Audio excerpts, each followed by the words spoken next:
আমি মিডিয়ার প্রতি শ্রদ্ধা রেখে বলতে চাই, আপনারা যেভাবে নিউজটি করেছেন সামাজিক যোগাযোগ মাধ্যমে যে চট্টগ্রাম শহর পানির উপর ভাসছে, আমি চট্টগ্রাম এসে ঘুরে দেখলাম সন্ধ্যার পর থেকে চট্টগ্রাম শহর পানির উপর ভাসছে না। চট্টগ্রাম শহর সুন্দর আছে, যেরকম ছিল সেরকমই আছে। হঠাৎ করে অতি বৃষ্টির কারণে কিছুটা পানি জমাট বাঁধলেও সঠিক সময়ে পানিটি নিষ্কাশন হয়ে গেছে।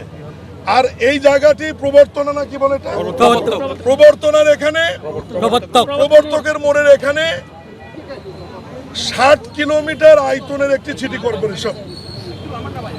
আমরা পায়ে হেঁটে যেটুকু পানির মধ্যে আমি হাঁটলাম এটা 60 ফুটও হবে না, সর্বোচ্চ 30 ফিট জায়গা হবে। আমি নিজে পায়ে হেঁটে এর মধ্যে দিয়ে আসছি, এক গোছা পানি হবে। এটা যে কারণে হয়েছে আমি ব্যাখ্যা দিচ্ছি আপনাদের কাছে। আপনারা জানেন যে সিটি কর্পোরেশনের অনেকগুলি খালের মধ্যে 36টি খাল সংস্কারের জন্য, পুনর্নির্মাণের জন্য, পানির প্রবাহ ঠিক রাখবার জন্য চট্টগ্রাম উন্নয়ন কর্তৃপক্ষের কাছে হস্তান্তর করা হয়, যেটা সংক্ষেপে সিডিএ বলে।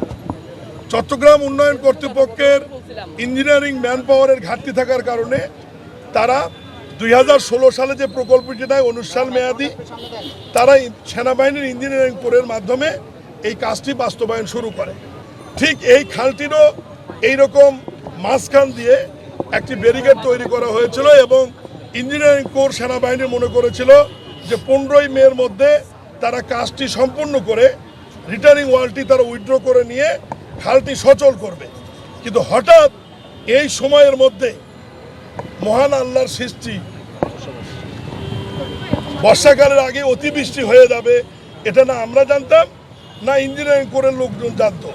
এখন যেহেতু ঘটনা ঘটে গেছে, দুই একদিন হয়তো এলাকার মানুষ একটু কষ্ট পেয়েছে, এখন পানি নিষ্কাশন হয়েছে।